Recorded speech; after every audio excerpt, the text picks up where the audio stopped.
All right, what's going on, everybody? Welcome back to another episode of the Waterboy Podcast. Today, really important episode. Week 1, NFL is wrapped. Week 2, college football wrapped. Didn't go to plan, but today it is episode 151, start of a new era of the Waterboy Podcast. Aaron Rodgers is probably out for the year. I think his career is over. Week 1 wrapped. Chargers will never stop charging. Everett's boys had a little bit of a hiccup at the Bama dynasty might be done, and Everett, oh no, Texas might be back. Last time Texas was back, I think we were 5. But wow, It's been a minute. It has been a Well, while. no, Texas is apparently back every year, just for clarification. That is true, but So like Quinn Ewers really smart. Post game interview, that interview wanted him to say Texas is back, and he didn't do it. So yeah, let's just start with some move. college football, actually. Yeah, this is the most open college football playoff or just college football natty race that I can remember in a long time. Okay. I said at the start of the year, only 6 teams have a chance. I'm an idiot, guys. Okay. Waterboy pod for a reason. I'm always wrong, except when it comes to NFL picks, but I was wrong this week. We'll bounce back. But I said only 6 teams have a chance of winning. Cap, wrong. So unbelievably wrong. That's not true at all. Let's also do this 3 weeks in. All right, this is about to be week 3. Yeah. You had to choose 4 teams right now. Overreacting, but I'm gonna say that I was wrong. So you had to choose 4 teams to be in the playoffs right now. Who are your 4 teams? We're going with Georgia, Michigan, Florida State, and Texas. I've seen some Miami sneaking in there too. Big win against A&M in the Cheater NIL Bowl. So really big time matchup between A&M and Miami. Didn't really highlight it last week because I don't think NIL cheaters deserve to have much of our time. But no, definitely not. Miami. Oh my God, Tyler Van Dyke on fire. I can't believe I just said that. Now we don't really bring this up very often, but Josh Gaddis was the OC for Miami last year. Mario Cristobal. Good thing he corrected it, but I don't know why he hired him in the first place. Miami's offense last year was like one of the worst things I've ever seen in my life. Tyler Van Dyke, pretty solid 2 years ago. Last year was awful, but hey, was expected to be a top consensus player last year, and going into this year, people were like, we're expecting him to be actually has an OC with a brain. Now they can do some stuff on offense. And A&M, I also want to say quick shout out of the week. Evan Stewart, wide receiver for Texas A&M, true sophomore. He's special. Okay, he's a difference maker. That's a guy keep your eyes on. As a dynasty guy, NFL draft expert, Evan Stewart. Remember the name, Everett. Remember the name. Not eligible this year. Also for anybody who is tuning in to us to the Waterboy podcast for our Tulane recap. You're not gonna get one today. I'm gonna be honest. I'm gonna keep it 100 with everybody. There are reasons why I do not want to talk about the game. Grant knows them. The unnamed intern knows them. We're on to week 3. Lane Kiffin is sharp and ultra soft. Stop. No comments. Okay, sorry. On to week 3. No, Lane Kiffin, you suck. All right. I'm cutting that. I'm doing you a favor. I will cut that. Okay. Texas, Alabama. Now, Lane Kiffin, you are Everett, literally the worst. Stop it. Okay. Now we have to get into the game. I just have comments about Lane Kiffin. Just very unsportsmanlike. Very unprofessional. Well, as an outsider, I just want to say I saw clips of him pregame, like literally shit talking Tulane players, and it's just like, hey man.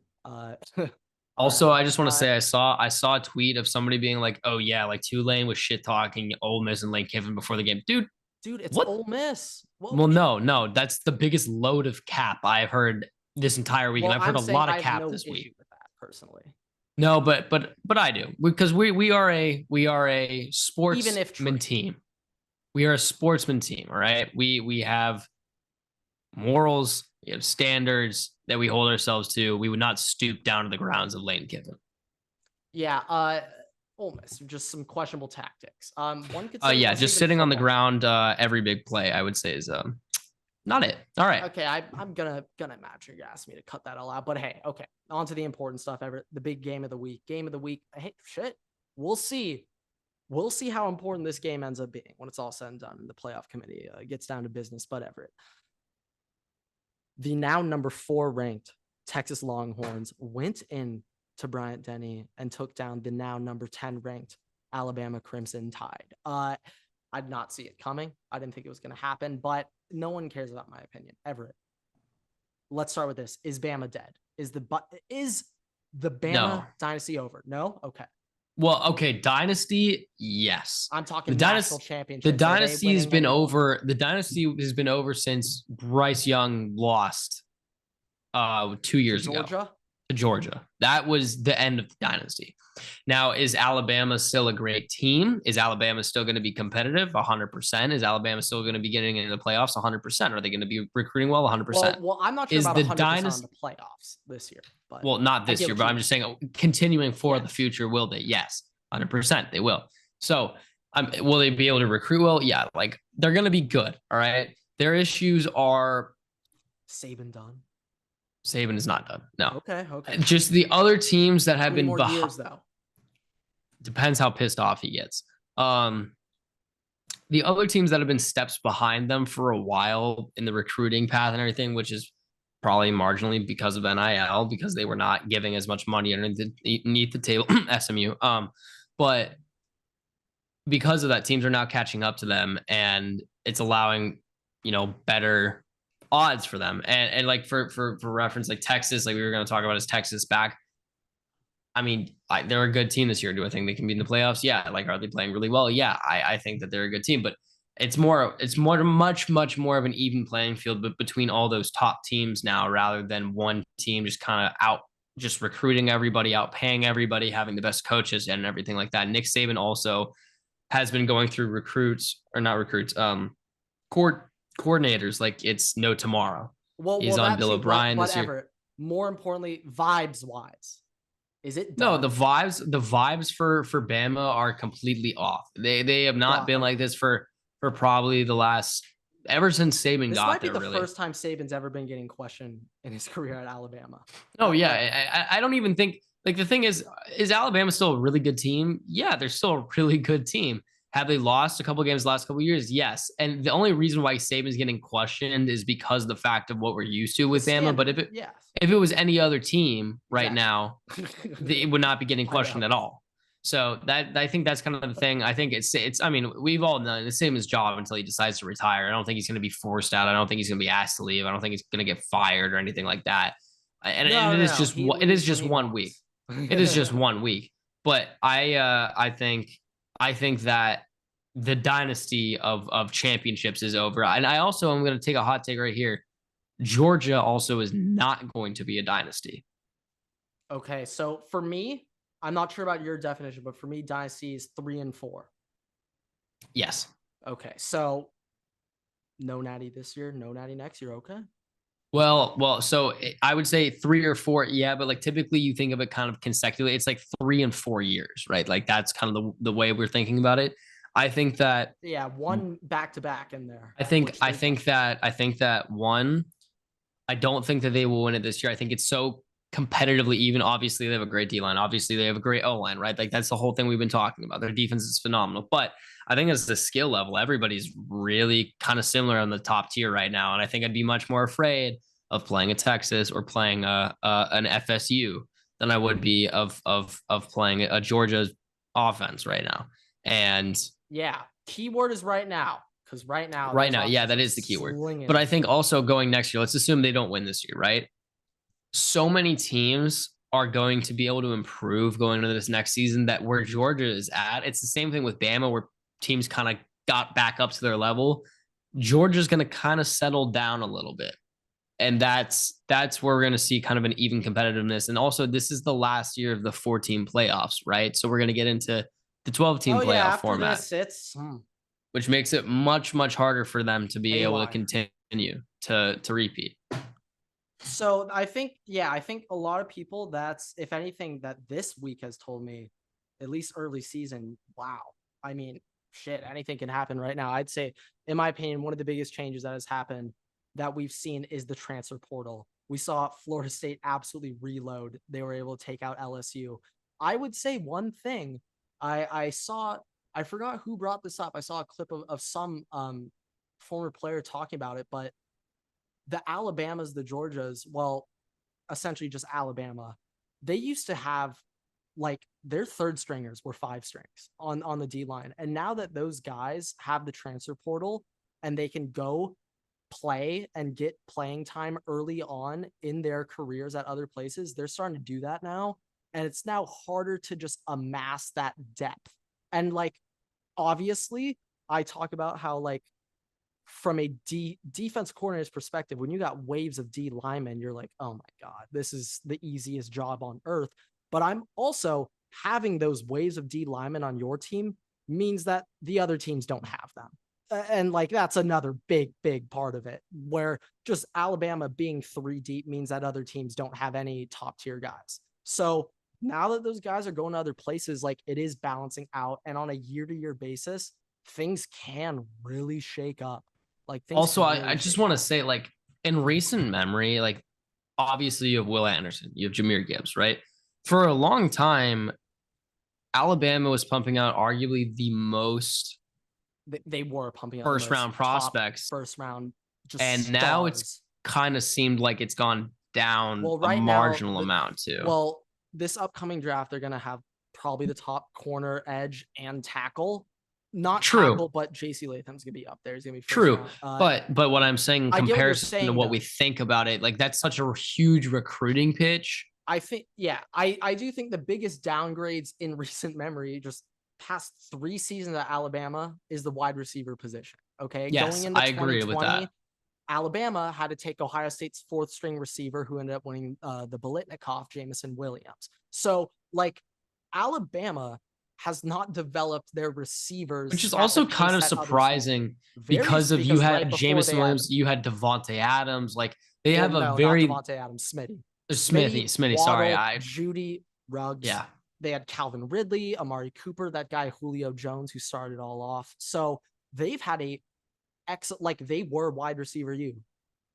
My boys have taken that. Oh, get back in focus. My boys have taken that, but yeah, like Alabama, it's the skill position. And last year, I remember we were bringing up offenses. I remember I said Ohio State's gonna have the best offense in the country, and I remember you were saying, well, how can we be so sure that Bama's not going to have the best offense? They have Bryce Young back. And I was like, I don't know who Bryce Young's receivers are. I have Jaden Hazel. Yeah, and that was kind of the prominent, that was the prominent issue in the Natty too, was just there were no receivers. And even the guys who have been there. Hurt, and it was like, well, there's no one to throw to now.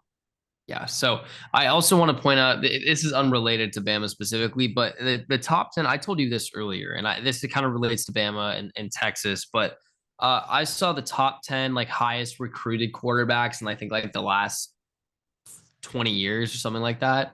So like since 2000. I told you this, off the top of my head, can I try to guess what they are? Yeah, I need to pull it back up. Give me 1 second. I could do it.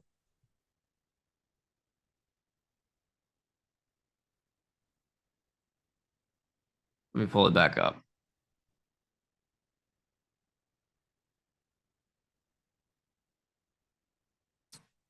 Quentin Ewers is one. I know you know that, so I'm not revealing the other one. Tied. Yeah, they're both one. They're both one. I'm trying to find. I'm trying to find the graphic. I think I can keep going after that. Let's see how well I do. I'm trying to find the graphic. The graphic won't come up.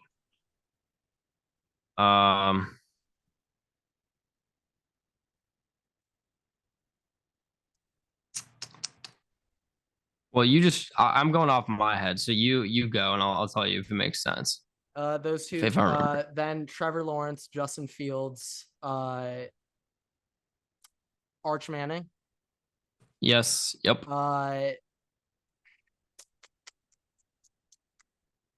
Who would be after that? Ooh, damn. I'm losing it now. Shit. I don't know what would be after that. Dylan Rail. Well, hasn't gone yet. Doesn't count. He hasn't official no. Damn. I thought I'd go deeper than that. That's all. I'm gonna have to pull out a real deep check right now. That was pretty pathetic out of me, not gonna lie, but yeah. All right. While you're looking this up, real quick, shout out to Colorado. We haven't shouted them out yet. Wow. Yeah, week 5 USC at Colorado Everett is going to be a banger. That is going to be a game. All eyes on that one, Everett. You got to be dialed in for that one. I do. That is one thing. You gotta be dialed in for that one. That is one thing that I really do have to get dialed in on because I have not been following it well enough. You know, USC at Colorado. Yeah, I mean, that's a banger. That's a banger. All right, it's lost. It's okay. Lost. It's okay. I can't find it. I can't find it. But anyways, my point. Yeah. Out of all of them, the one quarterback, there are unknowns. All right, we don't know how Bryce Young's going to turn out. We don't know how Quinn Ewers is going to turn out. Okay, but out of every of those top 10 quarterbacks, only one has not been a bust in the NFL, which I just find really interesting for the fact that obviously, well, if it's back 2000, Manning's not in there, but yeah. So Trevor Lawrence, this is past like Vince Young's in there, so but like Mark Sanchez and them aren't, so there's I don't know, gray area, but yeah, Sanchez is not in there. But I just find it interesting. I know like these teams, like these players are going to worse situations, so it's more difficult. But at the same time, them being such high recruits and all technically being busts, like not being able to overcome certain things in the NFL. I just think Marcus Russell's on there, correct? No. Brock Berlin, I think from Miami's on there though. Terrell Pryor's on there. Really, for quarterback? Pretty sure, yeah. Did not know that. Anyways, I just find it really interesting that that they just all basically bust in the NFL. Like it's not like a surefire thing, but there's only been one. Really, like end up there's only been one in college. There's only been one that's done really well in both college and the NFL. So, which is Trevor Lawrence? Yes. Yeah. Yes. Okay. But I'm just saying, like, those recruiting websites, they have changed a lot. This is just by value ranking. No, I know. It is though that like some names they just inflate and like some quarterbacks just get like boost. Like I don't know. Some of the rankings are weird. Just want to make a shout out right now as well. The Latavius Murray leaching into carries has once again started for the season. It happens every year. Him as the third string running back is now in for the Bills. So. Yeah. Okay. Little shout out for Latavius. Okay. Top 10 teams in college football entering week 2. We'll go from 1 to 10 because the 10 will rile people up. Georgia, Michigan, Florida State, Texas, USC, Penn State. I'm going to have you restart. Go a little slower. Okay. Yeah, we'll add some more excitement. Forget that list, guys. Whole new list. Georgia, Michigan, Florida State, Texas, USC, Penn State, Ohio State, Washington, Notre Dame, and Alabama. Now, to be honest, I think Notre Dame actually probably should jump Washington. Now that I think a little bit, I'm really biased because I love Penix and Odunze and all those boys. Josh Allen just threw another pick. Jets can. I'm actively changing. I'm actually changing some power rankings as we speak. Don't mind me. All right. Yeah, there's a shot to. Okay, but all right. Week 1 NFL.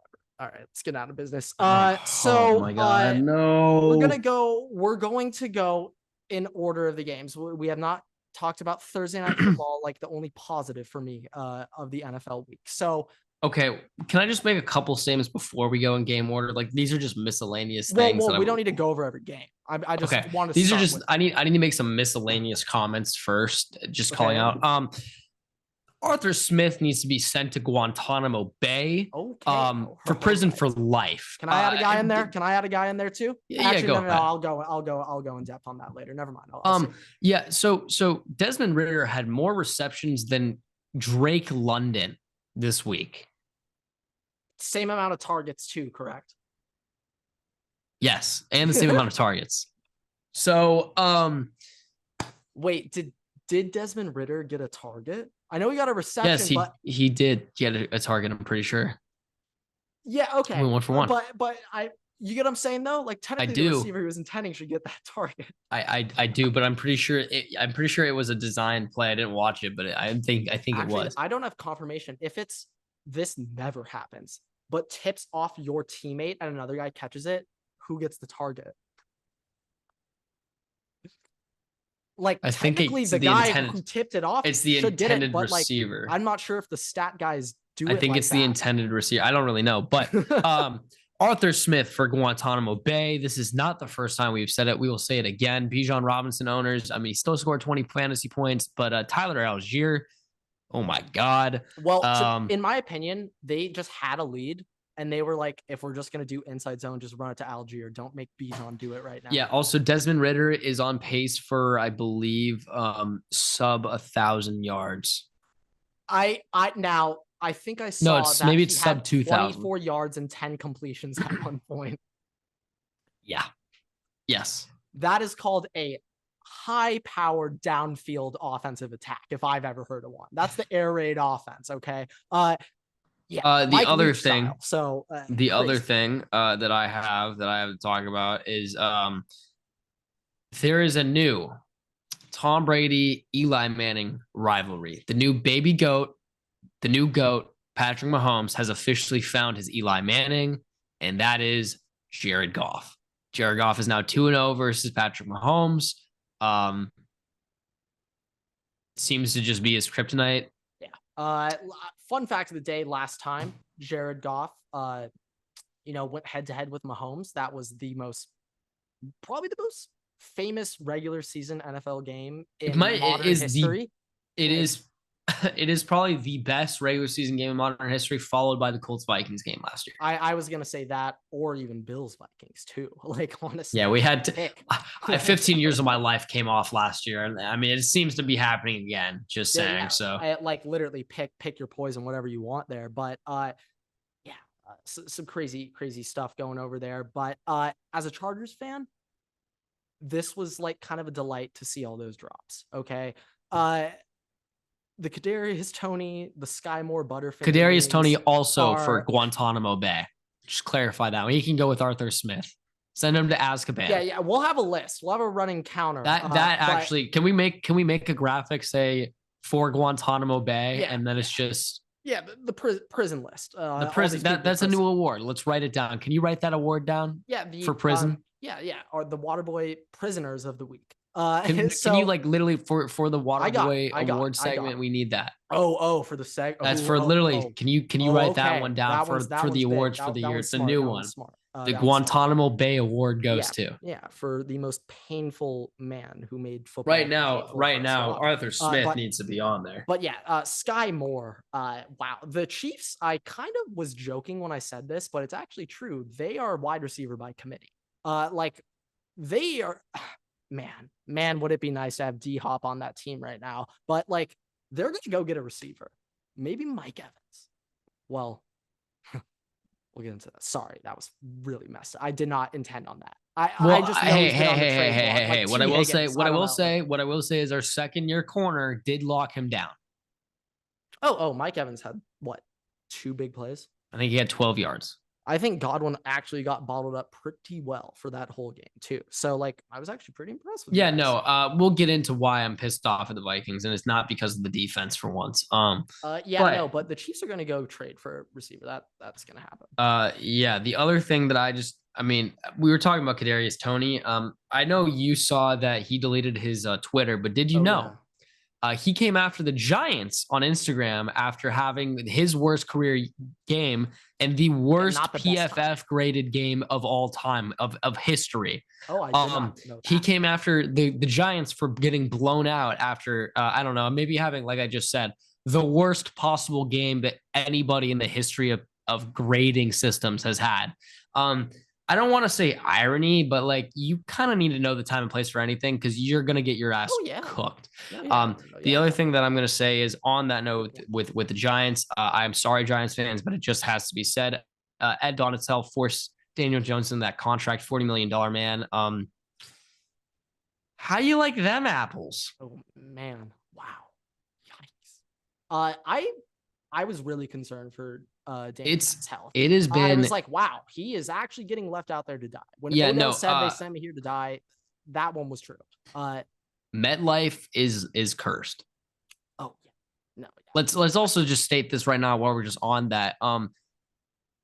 Aaron Rodgers, most likely, this is coming out on Tuesday. We're recording it Monday night. The game is literally on right now. Garrett Wilson just hit I think a 15-yard catch in the red zone. By the time this uploads, we'll probably know for fact. We'll probably know. I'm stating this now. All right.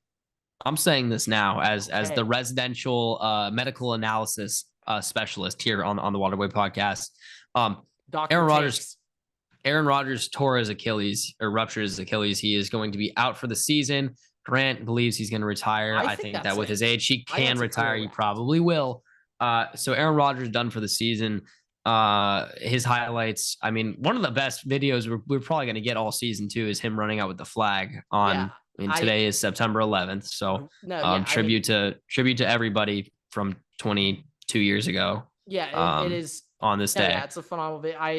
I mean, it is funny that his highlight tape it's just going to be that. That's gonna be the highlight.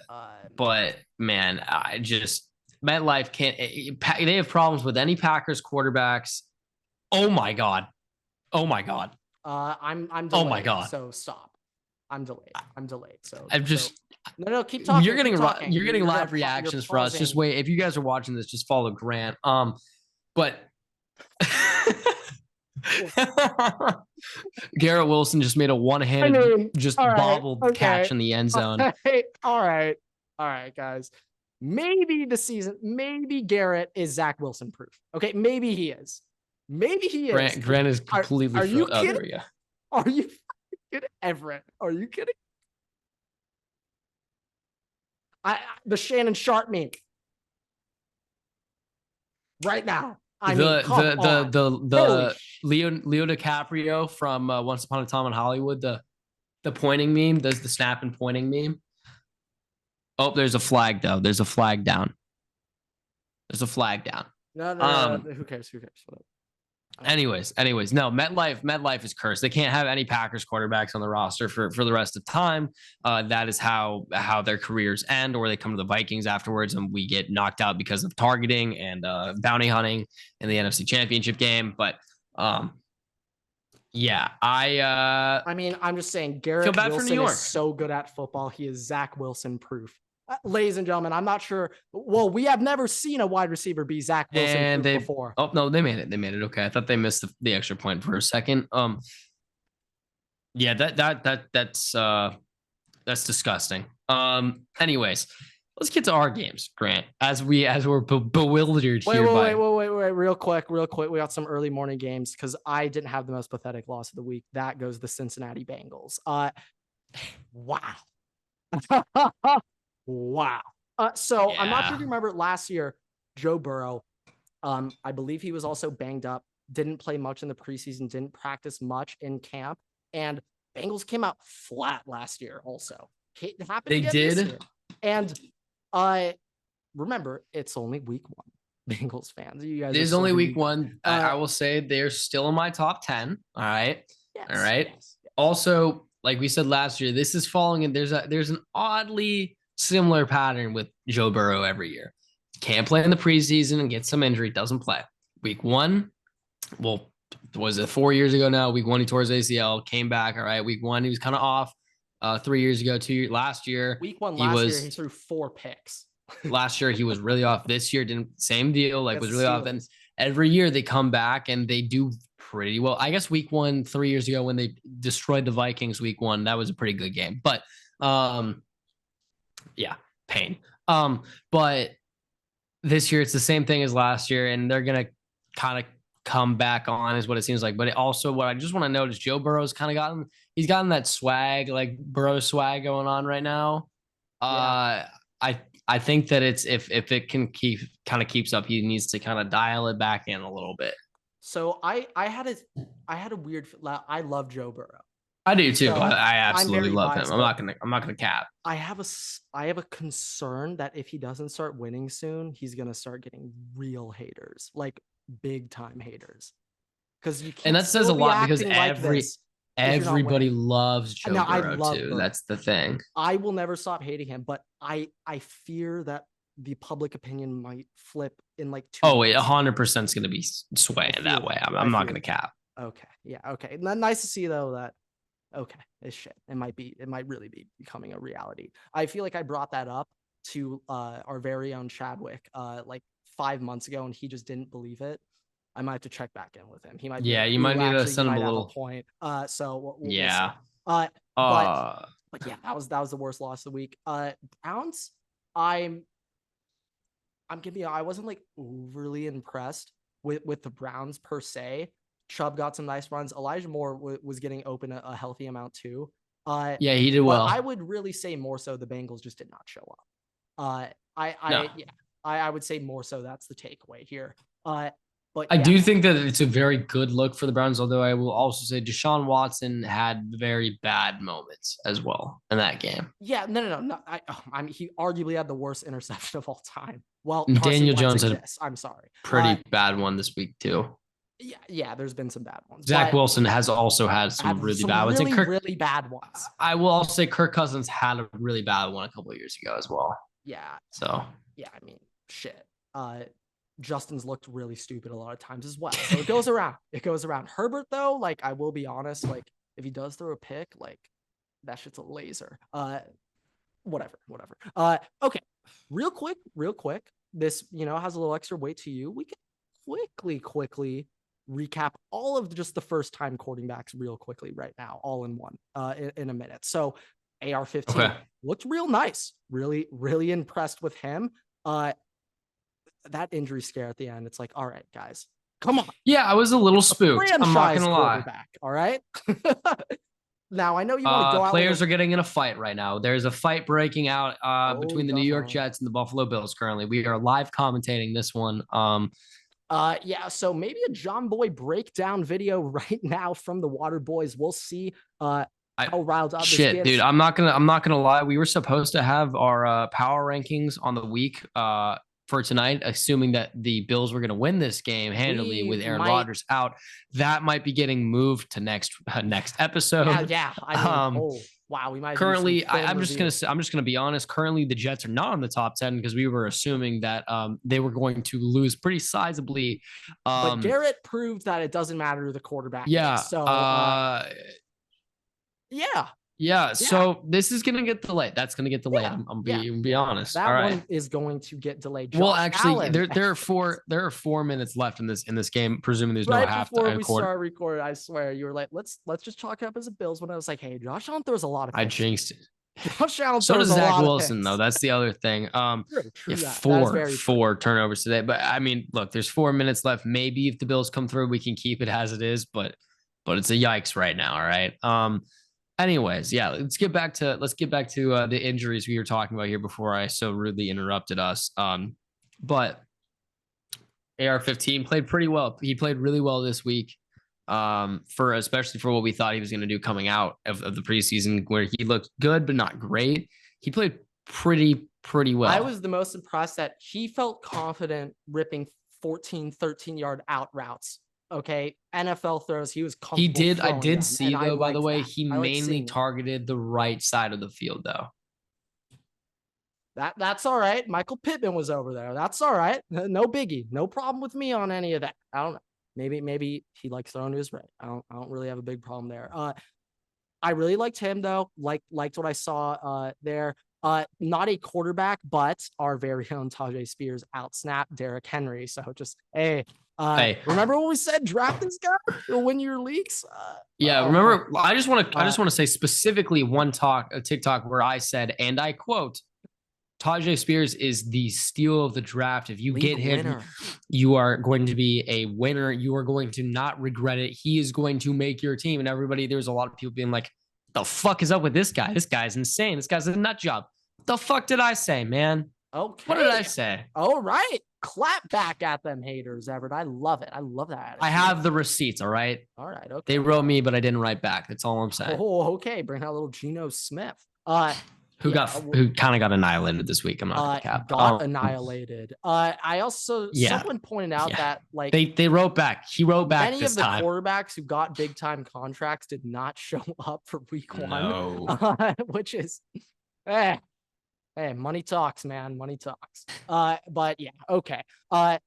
Also want to say, Sam Howell, got banged up, had me concerned for a second there. I thought that Arizona, you know what? This is what we had to say. We had a segment that we were going to bring out today. I totally forgot about it till right now, and we're going to bring it up here. The other week, we were talking about Jonathan Gannon and his whole pump up speech about, we want killers. I think we owe an apology though, real quick, because that defense was kind of playing like. No, that defense was disgusting, except Kazir White took it a little bit too literal. He did actually try to kill Sam Howell on a play. He took being a killer a little bit too seriously. Let's just say we know there's at least one person on Arizona that rides the bus. We know we can confirm that one person. One man rides the bus. Takes the bus. All right, he takes that fucking bus. We'll see if Dobbs takes the bus. To be determined.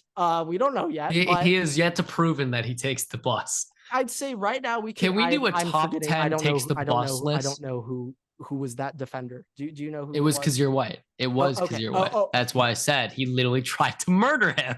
Chargers legend right there. So Kazir White, and I did not know it was Kazir White. Oh my God, bolt up. But Kazir White, and I would say James Conner, we know takes the bus. I say the only two guys we can confirm take the bus. Who else do we expect? Who else do we expect to take the bus? So no, actually, Paris Johnson takes the bus. Oh yeah, my dog too. Yeah, he did well. He takes the bus. He actually played really well. I was like, this will actually be. You know what?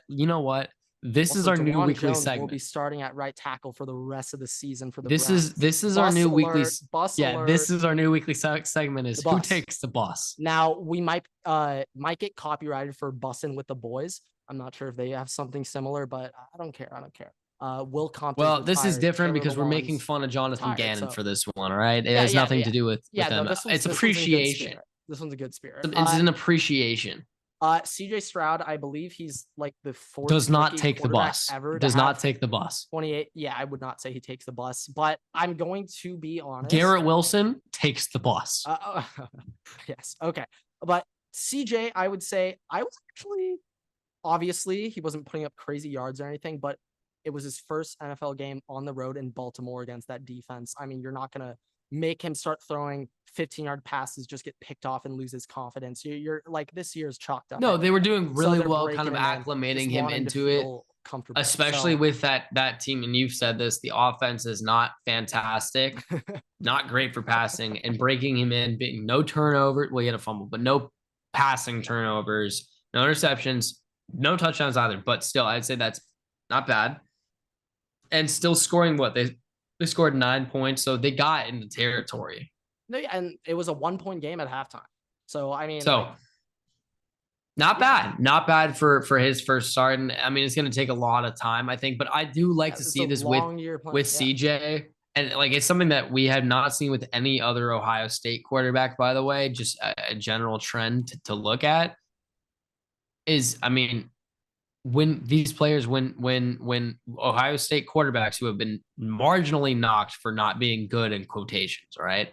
They always are getting thrown into bad situations on bad teams and are given no help. All right. We saw Dwayne Haskins. It took him a really long time to get that first win. I'm not going to say anything else about him. I mean, rest in peace. But Justin Fields started behind, I think. Did he start right away or was he behind like Mike Glennon? Don't think he started. He was behind really nice guy, Andy Dalton. Oh, that's what it was. But they also no protection, no wide receivers, nothing that, and basically being forced to be like, all right, if we win, it's because of you. What I like to see by the Texans is they're not like, they know that it's not a this year thing, that they're not competing this year, but they're still trying. And they're giving CJ Stroud all the opportunities to try and learn before they're like, all right, shit, bro, like you have to be the one that wins the game for us. And like CJ can make those crazy. You saw that one preseason fade. I know it wasn't incomplete, but like he can make those NFL throws. It's just he needs some dogs on the outside. He just needs some guys that he trusts. And I would say this year, break him in. Break him in. Okay. We're gonna take it week by week, month by month. You know, we're looking at it from a long-term perspective here. But I thought it was okay given the circumstances of your first NFL start in Baltimore. So yeah. I believe there's one more. Jordan Love. Jordan Love, technically a first time. Nope. Nope. Nope. Nope. Nope. Nope. Nope. Nope. It's the Bears. It's the Bears. Come back to me when they play a real team. Come back to me when they play a real team. I don't want to hear it. It's the Bears. All right. Okay. All right. Who do they play next week? I just say they play. I'm not sure. I was just saying that before the week, I was nervous, Everett, because I mean, shit, if the Packers stomp the Bears, oh no. They play the Falcons next week, so don't come back to me. Let me see where they play week 3. All right. I have not watched Stephen A. Smith talk about. I don't need to see. We'll see it. We'll see it tomorrow. All right. Week 3, they play the Saints. All right. You can come talk to me that week. You can come talk to me that week. Week 4, they play the Lions. No, it's in Green Bay. So still. All right. You know what? This is the marker. Okay. I'm finding where they actually play a real defense. That's what matters. All right. They play the Raiders week 5. We need a defense. I mean, we need a defense out here. Okay. Let's get a defense. Last thing I want to say, obviously the most dominant performance of the week was Cowboys Giants. We don't need to spend much time on that. Other than. All right, come talk to me on week 7. Okay, that's the first time they play a real defense this week 7. All right. Okay. Broncos. Okay.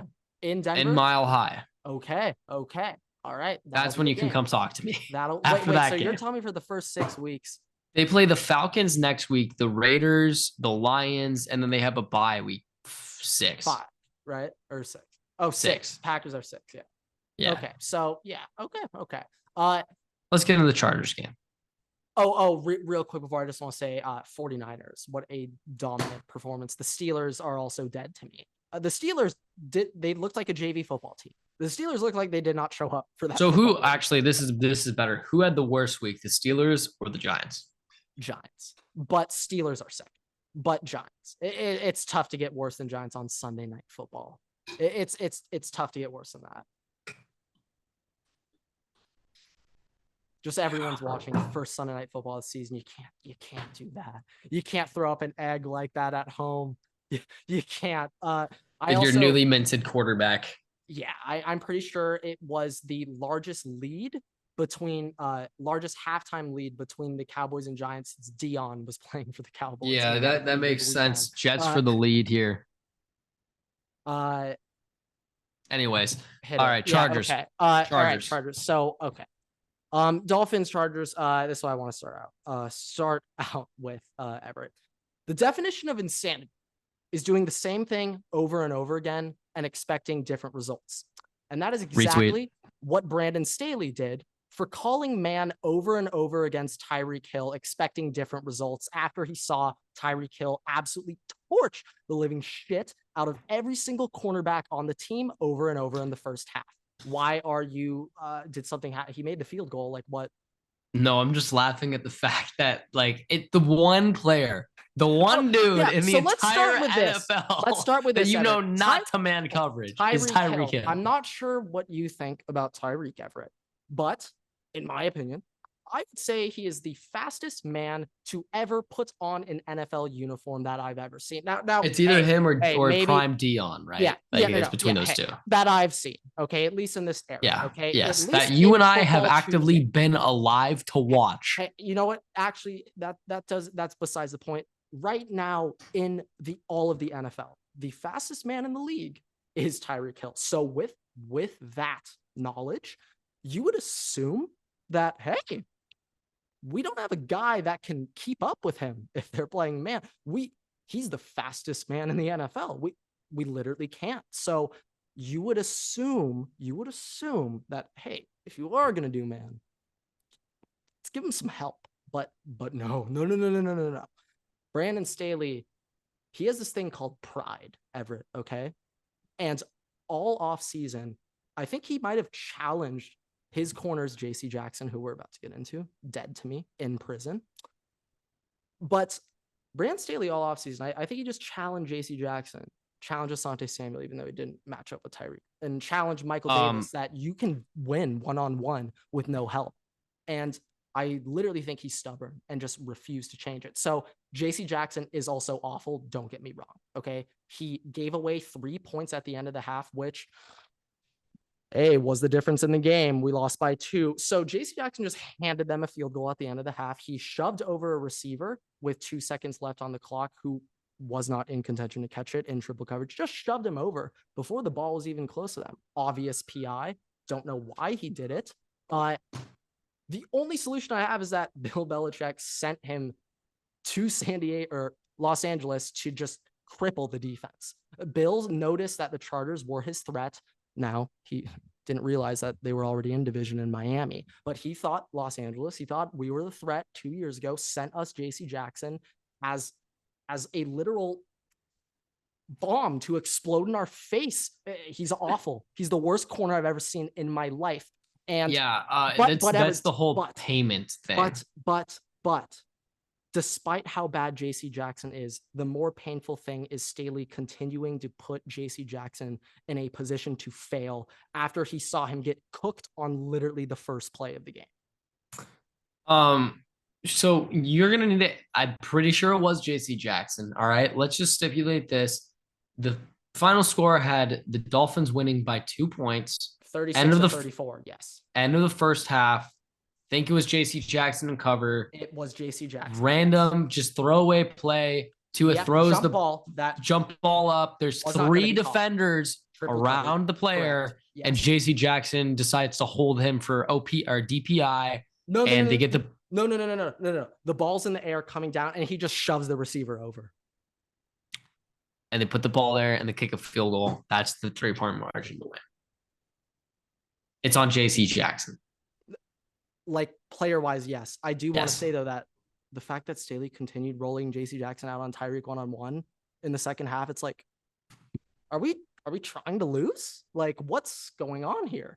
I'm like, I genuinely thought for a second, like, did Staley not install zone this offseason? Like, has he? Yeah, you actually got your team actually exclusively does not run zone. That play is banned in the playbook. That's been taken out. I just don't understand it.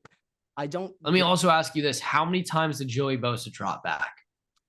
Oh, so he actually wasn't dropping back. I was complaining a lot about the lack of sacks, lack of just production from the edges. Now I know they were credited with like a lot of pressures, but like at the end of the day, it's about getting home. I just won fantasy. Sky Moore, you are redeemed for everything. You are redeemed for everything. There's a flag on that play.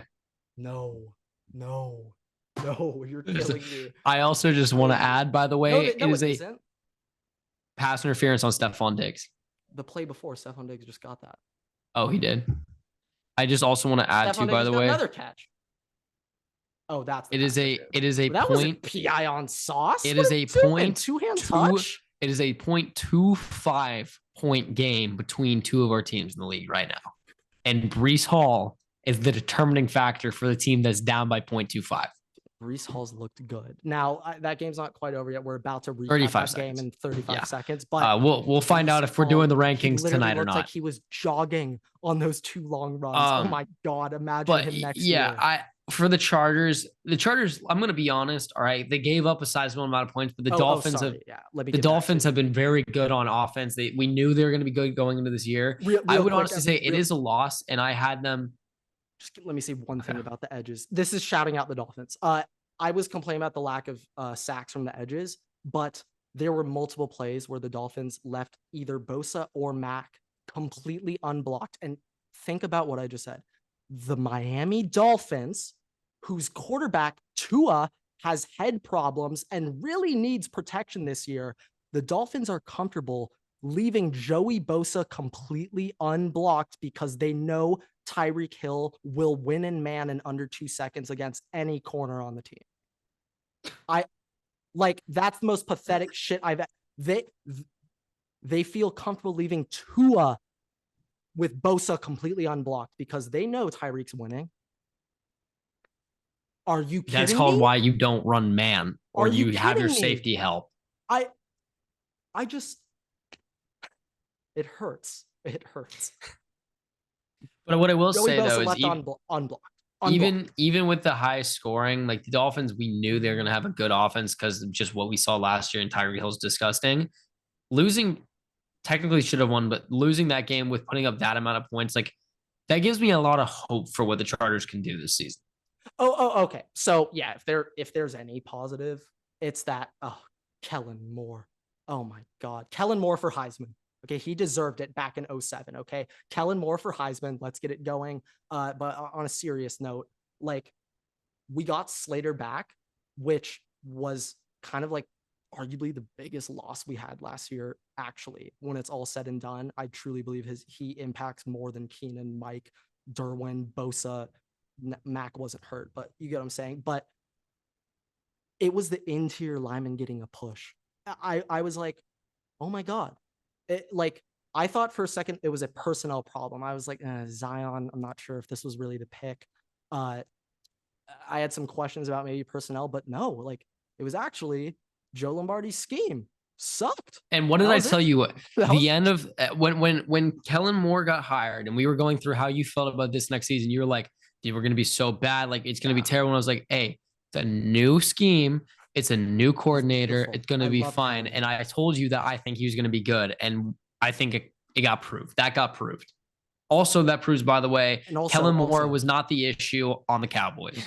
Yeah, exactly. But now the Cowboys won 40-0. So that was because of their defense. Fans will still be taking. That was their defense. No, I know, but Cowboys fans will still be taking like victory laps. Yeah. That Kellen Moore is the problem, but it's like, no. I just want to say, yeah, it's the run game, the interior. We can run on 1st and 10. I actually think they might have passed one time on first down. I also told you this today. Eckler is up for contract. We're assuming he's not going to get re-signed by the Chargers, right? The Chargers next year. Even if Josh Kelly, I don't know, we didn't check. That was the star. That was but I could see Tony Pollard level hype coming out of this season with Josh Kelly. Call your shot. Because of the way that he's being used, the same way that Pollard was used last year for the Cowboys, and it is fully on Kellen Moore. But because of the usage, because of the touches and the explosiveness that we saw at least this past week, as of right now, I will say going into the end of this season and next year, Josh Kelly could or will have Tony Pollard level hype going into next year. Yeah, I was shocked to see that production out of Josh Kelly. Now, Josh Kelly's a guy that. Now, here's a guy. I missed Collinsworth too. A lot of my friends were saying like, God, I hate Collinsworth. I'm like, appreciate it while it's here. Like you're gonna miss Joe Buck one day too. Trust you will. No. Oh, no. You will. Trust you will. No. But no. I was just shocked with how well we were double teaming on the inside and getting to the second level. We were getting 2-3 yards of push every single time we ran power. And I was like, oh my God, we can run power. And it was beautiful. It was beautiful. I absolutely adore. I think Kelly's like the perfect, I would say change of pace, but not in the way where like Pollard is equal, where Pollard's like the speed guy. Like Kelly's the power guy, but like that's what this team needs. And he can catch. So, I mean, if I'm going to be honest, Everett, I was kind of doubting you earlier, but Kelly actually might just be the starting running back next year.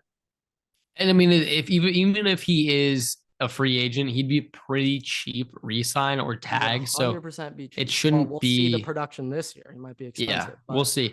Also, I know we got to get in the Vikings second, but yeah, let's get on to that now. This is they're playing for the win or for the tie right now. In this game, before we get into that, before I get distracted. Oh my God. Oh my God. I'm delayed, so like I can't see. We got a doink. We got a doink. Yeah. We got a doink. Based on that reaction. We got doink action.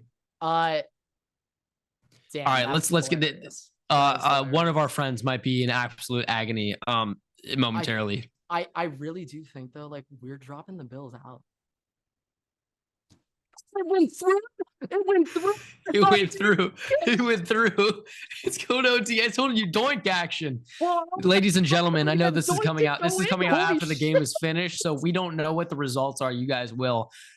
But they just hit a doink action to go to OT. I miss the sport so Gotta much. love football. God, gotta love football. Sean McDermott also thought that didn't go in too. Everett, I mean, good. I thought when you said doink, I thought, damn, that was exhilarating. I thought you meant Cody Parkey doink. But almost. Okay. All right. Okay. Wow. Okay. Wow. Zach Wilson, Nathaniel Hackett are shitting their pants right now. So is Kush. Yeah, he's going up. He's going up against Breece Hall. Okay, let's get into the Vikings. I got a lot to talk about, and we're gonna be going on for a long episode today. All right. So many things, so many problems. All right. I don't know where to start. I'm going to save the worst for last, the biggest problem for last. It's one man. There's one to chime in for that too, a one-man issue. Defense actually looked pretty good. I'm really happy about that. We had some couple of coverage issues that happened later in the game. We had some issues like that, but overall, really good. Ivan Pace played really well. He has the highest rated PFF score for rushing linebackers as a undrafted rookie. I think it's 91.2. No, he came through the middle as a pressure for middle blitz rate, like 91.2 ratings, highest out of every linebacker. The only thing I'm pretty sure because it's injury. Shout out to Brian Flores for his blitz packages. Pretty sure because it's injury. I'm pretty sure because it was injury of injury. But Brian Asamoah only got 2 plays on defense today. Okay. You know how I feel about him, so you're a big little confused. But love the fact that shoulder injury. But I do love the fact that Ivan Pace basically was the shining star on defense. Got a decent amount of pressure on a pretty good offensive line with not many people comparison to last year. Blitz rate was 49.7%, which is the highest in the NFL. We blitzed way more this week than I think Ed Donatel did the entirety of last season. So I love to see that. That's exactly what we needed. And he kept it up the entire game. The entire game, there was pressure the entire time. And it was never let go and cover zero for the most part, like disguise. Loved that. That's exactly what I wanted to see. And what exactly I was hoping to come into the season to see. Byron Murphy played really well. That Dr. Heat defense. Yeah. Caleb Evans, who is our cornerback 2. Caleb Evans, who's our cornerback 2, who was out for most of last year with concussion issues, who was a rookie last year. He was up against Mike Evans, allowed 2 catches for 12 yards, had a pass breakup, and there was like 4 targets, I think. So it went 2 for 4, 2 for 5. Versus Mike Evans. That Mike Evans touchdown, I think that was the safety's fault. Yeah, that was on Josh Metellus for not getting back. They were playing zone. They were playing zone there. So Josh Metellus, I tweeted this. His reaction time on that was so unbelievably slow. Mike Evans was already behind him by the time that they turned around. Other thing I want to say is, I don't know if it was that drive or another one, but Jay Ward, who is a safety, I think we got out of Boise or somewhere this year. He was on special teams on a field goal block. He was on the edge trying to rush around the corner. Yeah. He fully had encroachment false start like across the line, and gave them a free first down, which they then scored a touchdown on, which would be the differing factor in that game. So lots of problems there. Now let's get into the big issues. All right. The offense, which is surprising here. Okay. First things first. Let's talk the run game first, if you would. First things first, the run game. Alexander Madison played pretty well, all right, for where he was at.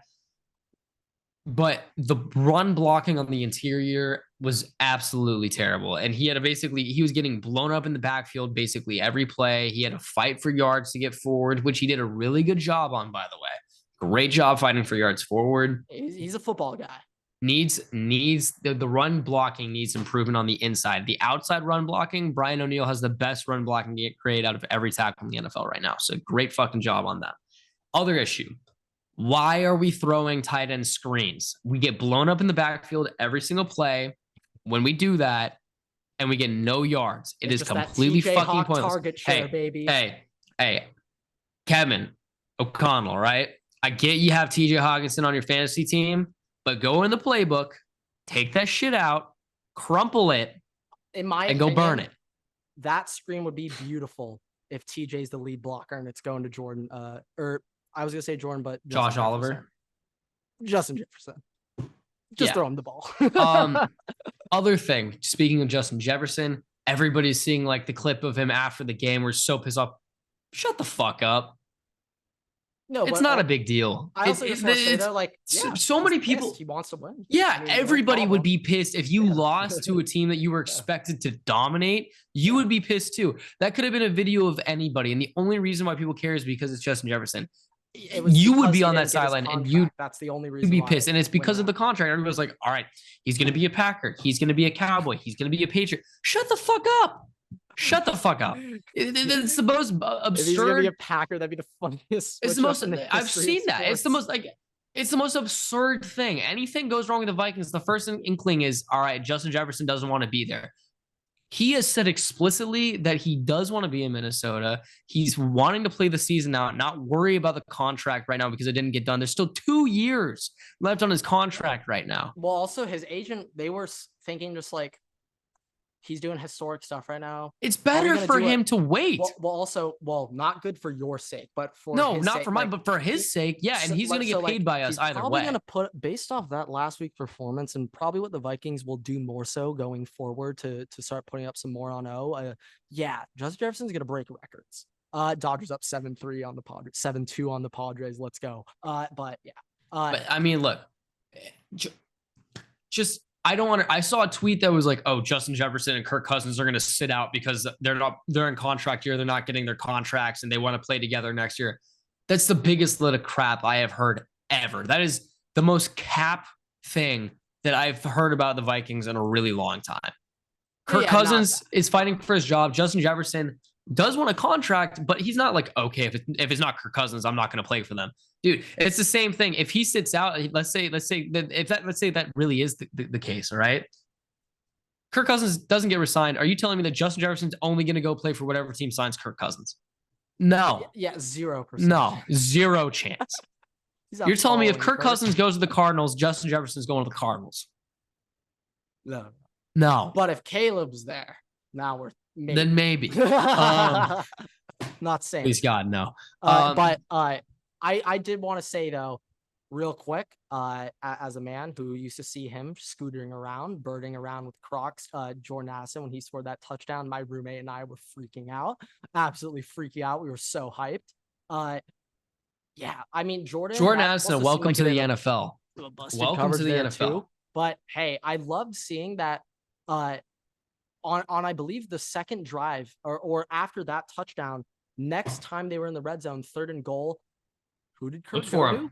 Went to Jordan. I was like, oh, I don't think we're getting red zone targets like that on 3rd and goal. Oh my God.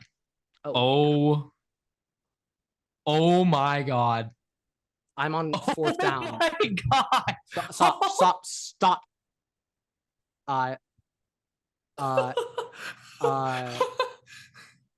The tweets are rolling in, but let's see who's taking this. Who is 82?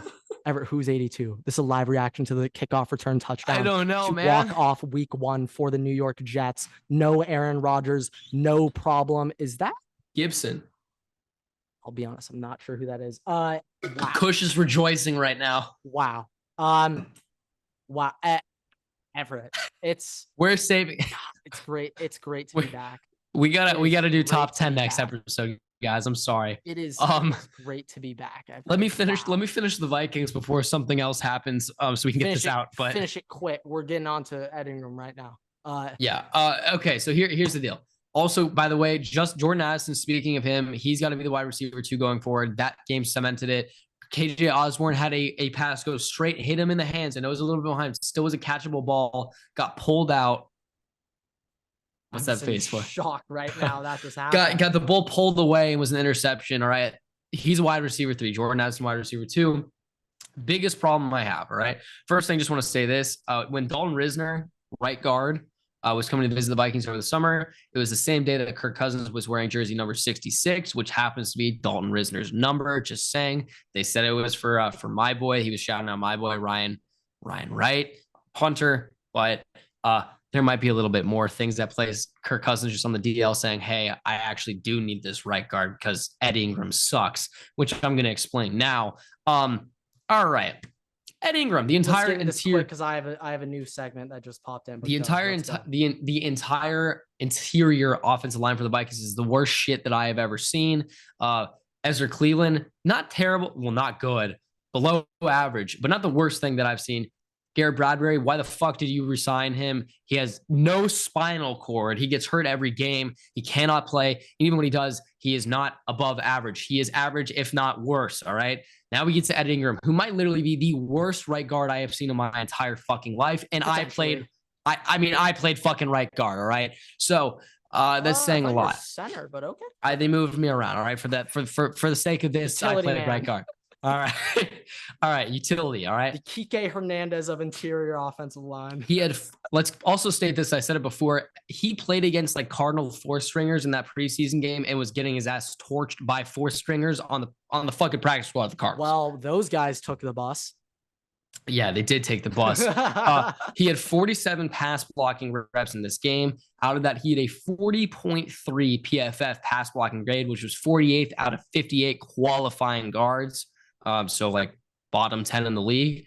He had 4 pressures allowed, 1 sack allowed, a false start, and then he also had a self-inflicted fumble punch, if you want to call it that. He forced a fumble out of Kirk Cousins' hands. It says he also had 1 sack allowed, but he also caused 3 other sacks inadvertently by not blocking the proper man. So let's call it 4 sacks. All right, 4 sacks, 4 pressures, 1 forced fumble. That's the thing that you would like to see the defensive ends going against your team getting, not the right guard for your team. There was one play that I point out early in the game. I believe it was a strip sack. Could be wrong. Yes, we had a strip sack, and then we also had him forcing a fumble. So when I saw that strip sack play and was watching down, re-looking at who blocked who, my number one culprit on that play was Ezra Cleveland. And more so, actually, Kirk and the center for not IDing that blitz. I was looking at it. You guys were in trips on the left side. There were only 2 defenders over on that side of the field, which I don't know.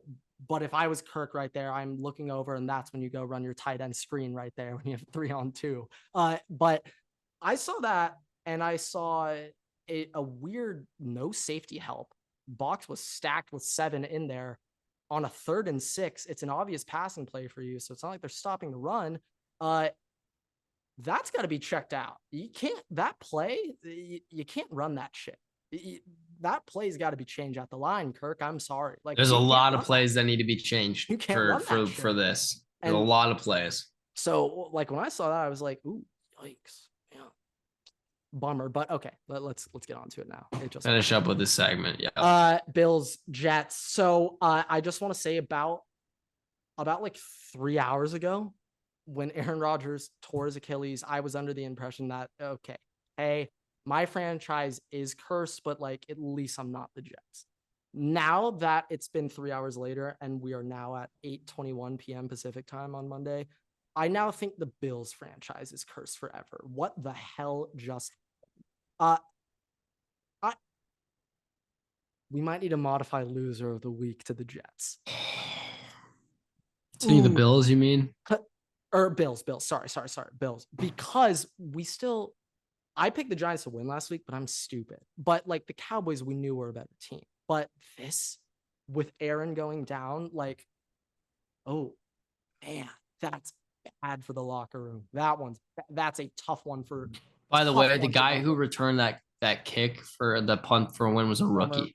Oh, I thought you were about to say former Buffalo Bill. I was about to say, damn. No, that would have been insult elite. To injury. Yeah. But yeah, we're gonna have to wait on those power rankings. Just real quick. I had the Bills at 7, but right now on the Dolphins winning the AFC Beast. Do it right. What'd you say? Let's announce it. And with that walk-off win, the Miami Dolphins have officially clinched the AFC Beast. You heard it here first, folks. Miami has clinched the division. Done. Hey, I said it in June. Done. Wrapped. I said it in June. This was the greatest 28 hours for Miami Dolphins in a long time to start the season. Maybe the greatest start they've had in our lifetime. I don't know. Maybe. I don't know. Maybe. I don't Maybe. know. Because the Patriots, I got a lot of. because the Patriots aren't contenders anymore. Oh yes, that was literally the greatest. One they've ever. Yep. Oh yeah, it was. Yep. All right. Well, I kind of forgot about that part. Yeah. It's been an eventful episode. Last thing I want to say. Now with that Aaron Rodgers injury, all of our childhood quarterbacks are now officially retired. Done. Brady, Rodgers, Big Ben, Breeze, Phillip Rivers, Jay Cutler, Ryan Fitzmagic, Christian Ponder. We had to have that list going really well. Derek Carr. Sorry, David Carr. David Carr. Thank you. EJ Manuel. Matt Schwab. Yes, Schwab. Brock Osweiler. Peyton Manning. Paxton Lynch. Oh my God. All of our childhood Carson Wentz. All of our childhood Matt Ryan quarterbacks. Yeah. Actually, yeah. He's actually in that list. he actually should be in that list. He actually is in that list. Yeah. Hold on. Wait a second. Matt Ryan was so ass last year. He is not on the childhood quarterback list anymore. Just got booted. Atlanta Falcons quarterback for your whole childhood. Mariota. Yeah, right. Yeah. Yeah. Oh my, that was bad. I'm sorry, Matt Ryan. I'm sorry. But Jake Walker, Vince Young. Okay. All right. Wrap the list. But on a serious note, yeah, this is officially the new era of the NFL. This is officially the next era. This is it. This season, 2023, we're officially onto a new era. Yeah, Russ is still playing though. Dangerous, Mr. Unlimited definitely doesn't count.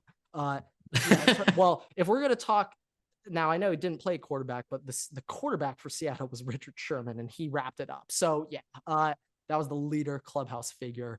I'm talking franchise icon. Like Calvin Johnson is more of the franchise icon than Stafford, but shit. You mean Brandon Whedon? Ooh, damn, Stafford's still there. Never mind. Brandon Whedon though. Stafford's the last one. Alex Smith. How could we forget? Yeah, actually, that one's pretty bad. That one's actually pretty bad. That actual one, yeah. The 49ers had more patience for Alex Smith than any other franchises had with their quarterback ever. No, literally. Maybe Bears and Jay Cutler. But like, oh my God. Joe Flacco technically is still in the league, but he's retired. Shit. We did not do a good job on that list. Flacco is definitely. All right. That's all. Josh McCown, Matt Moore, Chad Henne. Okay, we could wrap it. Now we're just saying fun names. Now we're just making fun of quarterbacks now, really. Yeah, week one wrapped. What an exciting way to end week one. Walk off, kick off, house call. Wow. That was maybe the greatest thing that happened to the New York Jets franchise since Namath. All right, now you just cursed them again. All right, with that, thank you guys so much for watching, listening. Rate us 5 stars. You can find us on TikTok, YouTube, Twitter, and on Instagram at WaterboyPod. You can find me and Grant on Twitter at Everett Takes and at Waterboy Grant. Make sure to follow us because we will be live tweeting our games when they are, when my interior O-line gets disintegrated on Thursday night. You will not want to miss it. Let's put it that way. We are still planning. We continue to say this. The unnamed intern has continually delayed our progress. You blame him. We are planning on live streaming Madden at some point. You guys can take your complaints to him. We'll get it set up. And with that, we'll see you guys in the next episode when I actually have a complete list for the rankings after this game. But thank you guys so much. Waterboys out.